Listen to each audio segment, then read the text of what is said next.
Pakistan cricket کو تباہ کیا ہے وہی طریقہ وہی کچھ پاکستان کے ساتھ جن عاصم منیر صاحب نے کر دیا ہے. یعنی ان کے وہ بھی پاکستان کی تباہی ان کی طرف سے ہو رہی ہے. جیسے کرکٹ کو فارغ کیا اسی طریقے سے پاکستان کے ساتھ جو تباہی کے مناظر ہے وہ اس کے ذمہ دار جن عاصم منیر صاحب ہیں. تو یہ دو باتیں انہوں نے کی. اس کے بعد انہوں نے کہا کہ کسی قسم کی کوئی بہتری نہیں آ رہی. پاکستان کی معیشت، پاکستان کی سیاست، سب کچھ وہ زوال کی طرف جا رہی ہے. لہٰذا یہ باتیں تو ہو گئی کلیئر. جو ان کو کہا جا رہا تھا کہ عمران خان صاحب کو جو پیغامات بھجوائے جا رہے تھے، کبھی اعجاز الحق صاحب کی طرف سے، کبھی انصار عباسی اور باقی دوستوں کی طرف سے جو کہا جا رہا تھا انڈائریکٹلی، تو وہ تو انہوں نے جواب دے دیا آج. ایک بات. دوسری بات انہوں نے کہا، عمران خان صاحب نے کچھ پارٹی کے لوگوں کو بھی باتیں کی ہیں اور پارٹی کے، اور اس کے ساتھ ساتھ انہوں نے کہا جی کہ جو وزیرستان میں فوجی آپریشن ہو رہا ہے اس کی انہوں نے سخت مخالفت کی. انہوں نے کہا کہ یہ بالکل درست نہیں ہے، کوئی آپریشن نہیں ہونا چاہیے. جو کولیٹرل ڈیمیج ہوتا ہے وہ اس سے نقصان ہوتا ہے، اور اس سے جو جانی نقصان ہوتا ہے مقامی لوگوں کا وہ ایک طویل عرصے تک اس کے اثرات رہتے ہیں. لہٰذا یہ کام نہیں ہونا چاہیے. اور دوسرا یہ کہ کسی پرائی لڑائی میں ہمیں حصہ دار نہیں بننا چاہیے اور بات چیت کے ذریعے معاملات کو حل کرنا چاہیے، نمبر 1. اس کے بعد دوسرا انہوں نے یہ کہا کہ خاص طور پہ افغان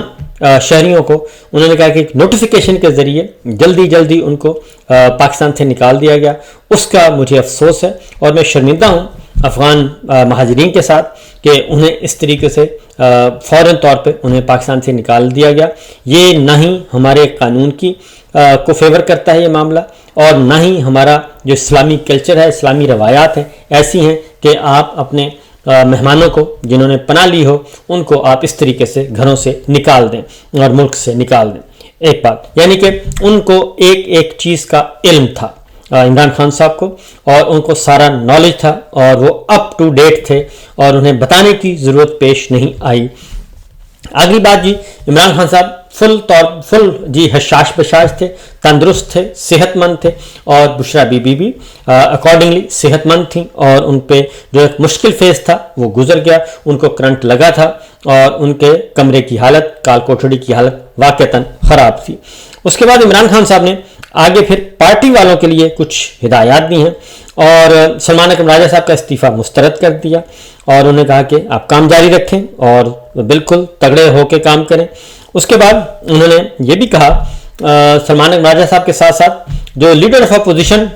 قومی اسمبلی اور leader of opposition senate Shibli Faraz صاحب کو ریپلیس کرنے کا تھا، تو وہ انہوں نے کہا کہ ابھی ضرورت نہیں ہے، جب تک کہ عدالتوں سے مکمل طور پر ریلیف کا امکان ختم نہ ہو جائے تب تک یہ دونوں ہی رہیں گے. ہاں البتہ اگر عدالتوں سے ریلیف نہیں ملتا اور عدالتیں بدستور اسی کالے سیاہ نظام کو اور جعلی نظام کو سپورٹ کرتی ہیں اور جج صاحبان ہمت نہیں کرتے، تو اس صورت میں پھر محمود خان اچکزئی صاحب ہوں گے لیڈر آف اپوزیشن قومی اسمبلی میں. اور سینٹ میں ابھی تک انہوں نے اعلان نہیں کیا. اعظم سواتی صاحب کا نام چل رہا تھا، لیکن اب سوشل میڈیا پہ کچھ خبریں آ رہی ہیں کہ شاید سینیٹر راجہ عباس صاحب جو مجلس وحدت المسلمین کے سربراہ ہیں ان کو لیڈر آف اپوزیشن بنایا جا سکتا ہے سینٹ میں. پنجاب اسمبلی میں بھی احمد خان بھچر صاحب بدستور رہیں گے ابھی تک جب تک کہ فیصلہ نہیں ہو جاتا. اسی طریقے سے جو اگلا عمران خان صاحب نے ایک اور اعلان کیا ہے، اور وہ میں سمجھتا ہوں کہ بڑا میسج ہے آنے والے دنوں کے لیے، اور وہ یہ کہ ایک تو ضمنی الیکشن سے انہوں نے روک دیا ہے. انہوں نے کہا ضمنی الیکشن میں حصہ نہیں لینا، اور یہ انہوں نے اپنی رائے دی ہے. انہوں نے کہا کہ جعلی نظام کو لیجیٹیمائز کرنے کی ضرورت نہیں ہے، اور کیونکہ انہوں نے کوئی اچھائی نہیں کرنی ہے آپ لوگوں کے ساتھ برائی کرنی ہے، اور یہ صرف ایک آدھ سیٹ دے کے آپ کو لالی پاپ دے کے کہیں گے یہ دیکھیں نہیں ہم نے الیکشن کروا دیا اور الیکشن بڑا صاف شفاف ہوا ہے. یہ بالکل انہوں نے کہا کہ اس سے بچنا چاہیے. ہاں البتہ انہوں نے کہا کہ اگر پھر بھی کوئی میری رائے پہنچائیں جا کے پولیٹیکل کمیٹی کو، اور پولیٹیکل کمیٹی پھر بیٹھے اور کل مجھے واپس آ کے بتائے کہ پولیٹیکل کمیٹی نے کیا فیصلہ کیا، لیکن حتمی فیصلہ میں کروں گا کہ کیا کرنا ہے اور ضمنی الیکشن میں حصہ لینا ہے یا نہیں لینا، یہ فیصلہ میں نے کرنا ہے. اگلا جو امپورٹنٹ ہے جی وہ ہے کہ عمران خان صاحب نے پاکستان تحریک انصاف کے تمام ارکان قومی اسمبلی کو یہ حکم دیا ہے کہ قومی اسمبلی کی قائمہ کمیٹیز اور سب کمیٹیز جو ہیں کوئی بھی اس میں سے آپ نکل آئیں اور استعفے دے دیں، اور قائمہ کمیٹیوں کے سربراہان ہوں یا آپ قائمہ کمیٹیوں کے ممبر ہوں، آپ اس سے نکل آئیں۔ مطلب یہ ہے کہ آپ کسی بھی پروسیس کا حصہ نہ بنیں،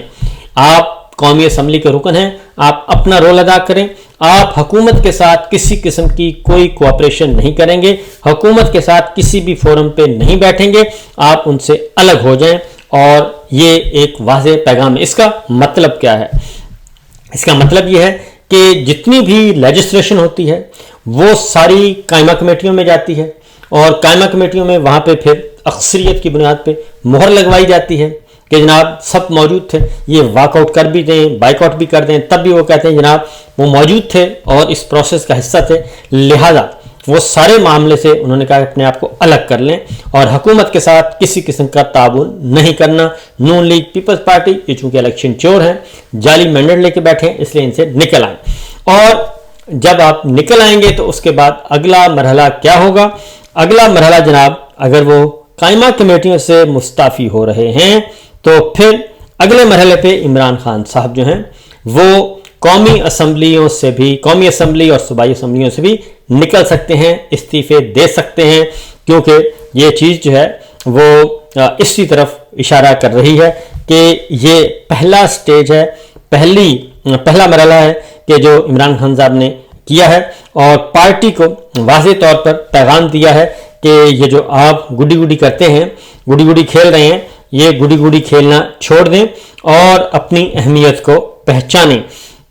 تو اس طریقے سے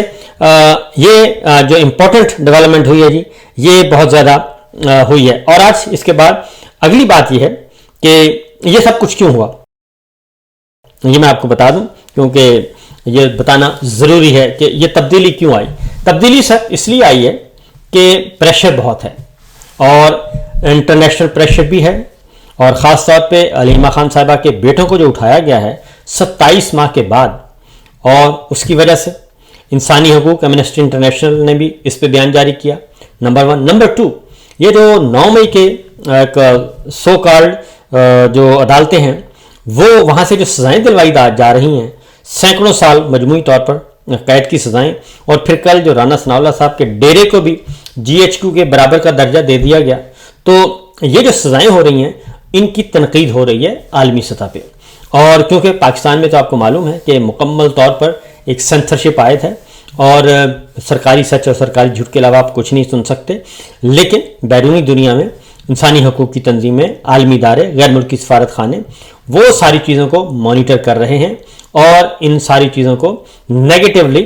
رپورٹ کر رہے ہیں، اپنی جو پلس رپورٹ بھجوا رہے ہیں اپنے اپنے ملکوں کو، اس میں اس سارے پروسیس پہ کوشچن کر رہے ہیں، اور یہ پریشر ان پہ موجود ہے، یہ مانے یا نہ مانے۔ ایک بات، دوسری بات ہے کہ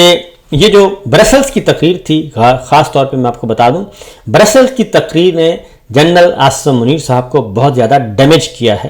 اور چونکہ پاکستان میں خبریں نہیں آتی اس لیے آپ لوگ اتنا زیادہ اس کی شدت سے واقف نہیں ہیں، کیونکہ ہم بیٹھے ہیں باہر، اور ہمیں معلوم ہے کہ برسلز کی تقریر جو ہے جنرل عاصم منیر صاحب کی، وہ بنیادی انسانی حقوق کی خلاف ورزیوں کا ایک منبع تھی، پولیٹیکل وکٹمائزیشن کا ایک اعتراف تھا، اور اس میں بہت سارے اعترافات کیے جنرل عاصم منیر صاحب نے برسلز میں بیٹھ کے، یورپی یونین کے ہیڈ کوارٹر جہاں پہ ہے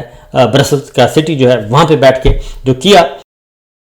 وہ ذوق شوق سے انہوں نے کر تو لیا، لیکن اس کا جو اثرات ہیں وہ بہت ہی نیگیٹو ہوں گے، اور جنرل صاحب کے بارے میں کوئی جو پہلے اگر کہیں کوئی اچھی رائے تھی بھی تو وہ بھی رائے تبدیل ہو چکی ہے۔ اسی لیے سہیل وڑائی صاحب کا معاملہ جو ہے کافی دور تک پہنچا ان کے ایک کالم کا۔ تو بہرحال ایک تو وجہ یہ تھی۔ دوسرا، عمران خان صاحب کو چیک کرنا چاہ رہے تھے جناب جنرل صاحب کہ ذرا دیکھتے ہیں کہ عمران خان صاحب کے مزاج کیسے ہیں، موڈ کیسا ہے، اور کوئی فرق پڑا کہ نہیں پڑا۔ تو عمران خان صاحب نے بتا دیا کہ وہ وہیں پہ کھڑے ہیں جہاں پہ تھے، اور انہوں نے واضح طور پر انہوں نے ایک اگلی بات کی ہے اپنی پارٹی کو کہ جناب سب کو کہا ہے کہ یہ پارلیمان جو ہے یہاں پہ صرف آپ سمبولیکلی بیٹھے ہیں، اور اس کا آپ کے ساتھ اتنا ہی حصہ ہے، آپ نے تحریک پہ زور دیں، اور جو حقیقی آزادی کی تحریک ہے اس پہ زور دیں۔ الٹیمیٹلی یہ فیصلہ سڑکوں پر ہی ہونا ہے،